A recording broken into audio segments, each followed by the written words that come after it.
नमस्कार दोस्तों, स्वागत है आप सभी का हमारे इस चैनल द अंशु वॉइस पर। दोस्तों, अगर आप भी अपनी लाइफ में कुछ नया सीखने की चाह रखते हैं तो इस चैनल को अभी सब्सक्राइब कर लें। दोस्तों, इस दुनिया में जितनी भी चीजें होती हैं वो खास और शक्तिशाली होती है।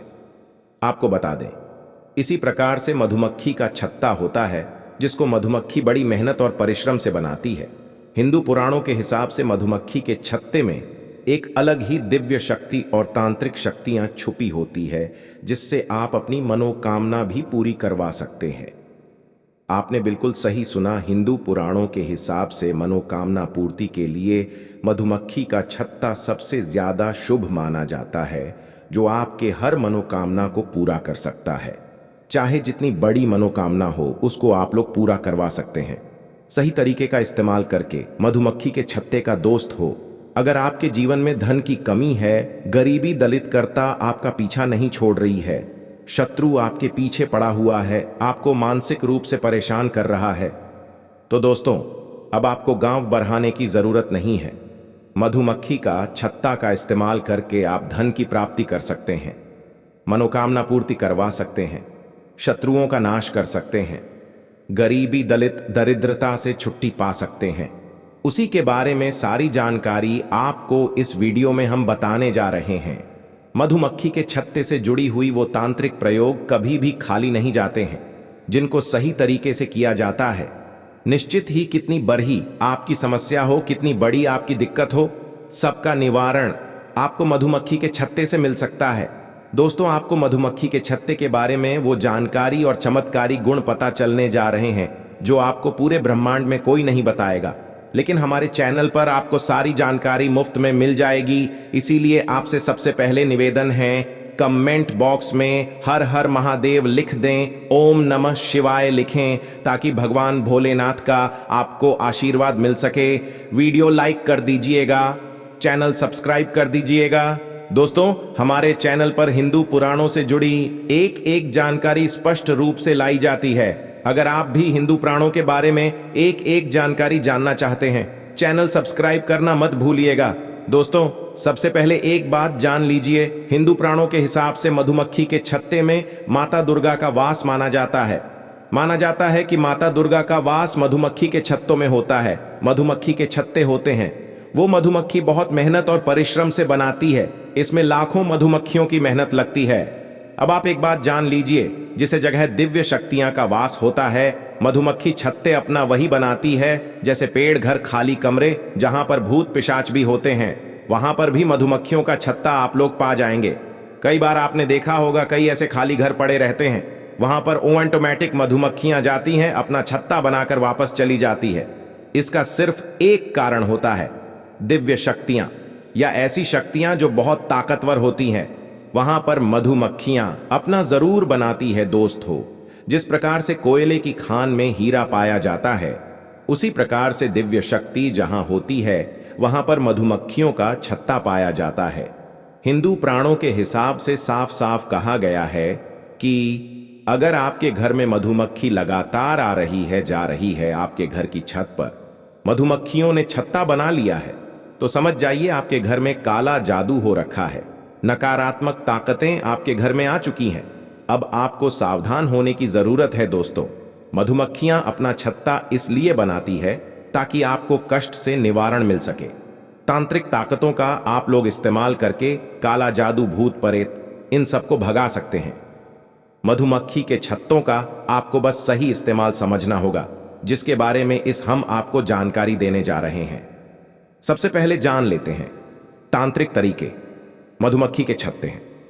सबसे पहला तरीका यह है कि अगर आपका मन कहीं नहीं लगता है, आपका काम नहीं चल रहा है, व्यापार नहीं चल रहा है और आपका मन हमेशा विचलित रहता है, तो समझ जाइए आपके ऊपर काला जादू हो रखा है, भूत प्रेत आपके पीछे पड़ा हुआ है। लेकिन मधुमक्खी के छत्ते के अंदर जो होता है, अगर वो आप प्राप्त कर लेते हैं और 11 दिन तक अपने कमरे में उसको जलाते हैं, किसी भी दीपक पर रखकर उस पे आप बातें भी लपेट सकते हैं। सिर्फ 11 दिन अगर आपने ये प्रयोग कर लिया, आपके ऊपर कितनी बड़ी काला जादू हो रखा है, कितना ही बड़ा भूत प्रेत आपके पीछे पड़ा हुआ है, वो आपके पीछे से हट जाएगा। आपके ऊपर जो काला जादू हो रखा है वो आपके ऊपर से खत्म हो जाएगा। कभी भी बहुत आपके पीछे मुड़ के नहीं दिखेगा। सिर्फ 11 दिन आपको ये करना होगा। दूसरा आपको बता दें, अगर आप अपनी मनोकामना पूर्ति करवाना चाहते हैं, दोस्तों मनोकामना पूर्ति के लिए तांत्रिक लोग जो होते हैं वो अलग अलग तरीके का प्रयोग बताते हैं, लेकिन हिंदू पुराण के हिसाब से मनोकामना पूर्ति के लिए मधुमक्खी का छत्ता जो होता है वो बहुत ज्यादा शुभ माना जाता है। और अगर आप मनोकामना पूर्ति करवाना चाहते हैं तो मधुमक्खी के छत्ते का प्रयोग आपको सही तरीके से करना होगा। कैसे, चलिए आपको बताते हैं, ध्यान दीजिएगा। मधुमक्खी के छत्ते का आपको मोम प्राप्त करना होगा। आपको किसी भी पीपल का एक पत्ता सेफ लेना है और मधुमक्खी के छत्ते से जो आपने मोम प्राप्त किया है उसको इस आकार में लाना है कि आपत्ति को उसमें फंसा सके। आपको सिर्फ इतना करना है और 11 दिन जाकर किसी भी नदी में, ध्यान रखिएगा, तालाब नहीं, नदी में इसको परिवर्तित करना है। आपने 11 दिन मधुमक्खी के छत्ते से प्राप्त की हुई मोम से जो पीपल का पत्ते को उसमें फंसाया है और 11 दिन तक उसको परिवहन करवाया है किसी भी नदी में। इस प्रक्रिया से आपकी मनोकामना जरूर पूरी होगी।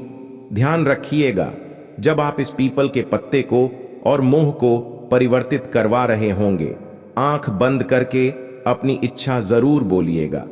लगातार 11 दिन तक इतना करने पर कितनी ही बड़ी आपकी मनोकामना हो उसकी पूर्ति जरूर होगी। हिंदू पुराण में ये साफ साफ लिखा हुआ है दोस्तों।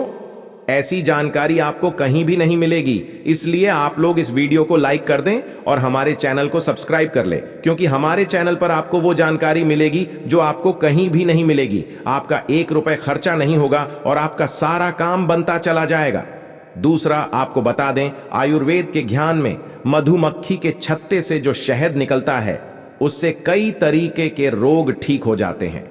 उसी तरीके से तांत्रिक भाषा में मधुमक्खी के छत्ते से गरीबी और दलित कर्ता, भूत प्रेत पिशाच सब कुछ दूर भाग जाते हैं।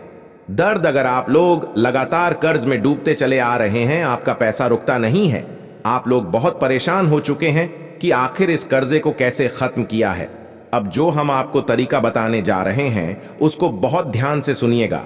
आपको एक लाल कपड़ा लेना है, मधुमक्खी के छत्ते का लेके आना है, रखिएगा। आपको एक लाल कपड़ा लेना है, इस लाल कपड़े में मधुमक्खी के छत्ते से जो अपने मोम प्राप्त किया है उसको बांध देना है। अब इसको आपको अपनी तिजोरी या अलमारी में उस जगह रख देना जहां पर सोना चांदी रुपए रखे रहते हैं। अगर आपने ये रख दिया, हिंदू प्राणों के हिसाब से आपके सोने में, चांदी में, रुपये में वृद्धि होना चालू हो जाएगी। बिल्कुल सही सुना दोस्तों, आप लोगों ने आज भी करोड़पति अरबपति लोग इसी प्रक्रिया को अपनाते हैं और उनके घर में हमेशा धन की बरकत होती रहती है। अगर आप भी चाहते हैं आपके घर में धन की बरकत, तो आप मधुमक्खी के छत्ते से जो मोड़ कर रहे हैं उसको लाल कपड़े में बांधकर अपनी तिजोरी में रख दीजिए। दोस्तों, आपकी तिजोरी में जो भी रखा होगा, सोना चांदी रुपये पैसा सिक्का, उसमें आपको बढ़ोतरी देखने को मिलेगा एवं आप अपने कर्ज से मुक्ति पाना चालू हो जाएंगे। जोकर जैसे आप अपने जीवन में रोज परेशान होते चले आ रहे थे, अब उससे आप परेशान नहीं होंगे, उल्टा आपके घर में धन की वृद्धि होना चालू हो जाएगी। इस बात पर कमेंट सेक्शन में एक बार जय मां लक्ष्मी जरूर लिख दें ताकि आपको मां लक्ष्मी का आशीर्वाद मिल सके। आप जो हम आपको तरीका बताने जा रहे हैं, आप उससे अपने शत्रु का नाश कर सकते हैं। कैसे, बहुत ध्यान से सुनिएगा। आपको मधुमक्खी के छत्ते की लेनी है, आपको काली हंती के लानी है। ध्यान रखिएगा, काली हल्दी ढूंढकर लाई, ये इसको मधुमक्खी के जो 36 आपने मोम प्राप्त किया उसमें दिला दीजिए। ये मिला करके आपको अपने शत्रु का नाम बोल के किसी भी तालाब में ले जाके उसको फेंकना है। तालाब नदी में कहीं भी आप फेंक सकते हैं, तालाब नदी नहर में, एवं अपने शत्रु का नाम बोलना है। 11 दिन अगर आपने ये काम कर लिया तो जो शत्रु आपका नाश करना चाहता था, जो आपके पीछे पड़ा था, आपका विनाश करना चाहता था, वो आपको देख के भी घबराना चालू हो जाएगा, वो आपके नाम से भी कतराने लग जाएगा और वो कोशिश करेगा किसी तरीके से आपसे मित्रता करने की। अगर उसने सपने में भी आपको नुकसान करने के बारे में सोच लिया, उसको वहां तक डर लगने लग जाएगा। दोस्तों, ये सब जो हम आपको प्रयोग बता रहे हैं, ये हिंदू प्राणों में साफ साफ लिखे हुए हैं, हिंदू ग्रंथों में साफ साफ इनका उल्लेखन है, जिसका हम लोग छानबीन के लेके आते हैं ताकि हमारे देश के जितने भी हिंदू भाई बहन हैं उनका भला हो सके। लेकिन आपसे एक निवेदन था दोस्तों की। हमारा चैनल जो प्राचीन ज्ञान है, इसका एक मकसद है जनहित और जन कल्याण। हम कोशिश कर रहे हैं कि जितने भी गरीब भाई बहन हैं उन तक हिंदू प्राणों की वो बातें पहुंचा सके जो उनको कहीं भी सीखने को नहीं मिलती है। इसलिए हमारे चैनल को सब्सक्राइब तो कीजिए ही कीजिए, इस चैनल को गरीब भाइयों तक पहुंचा दीजिए ताकि वो गरीब भाई हो या हिंदू भाई बहन हो, उनका भी भला हो सके। क्योंकि उनका अगर भला होगा तो आपको मिलेगा, आपको पुण्य मिलेगा तो हमको पुण्य मिलेगा और हम सब पुण्य के भागीदार हो जाएंगे। दोस्तों, कमेंट बॉक्स में हर महादेव जरूर लिखिएगा और वीडियो लाइक करना मत भूलिएगा। हर हर महादेव, जय महालक्ष्मी।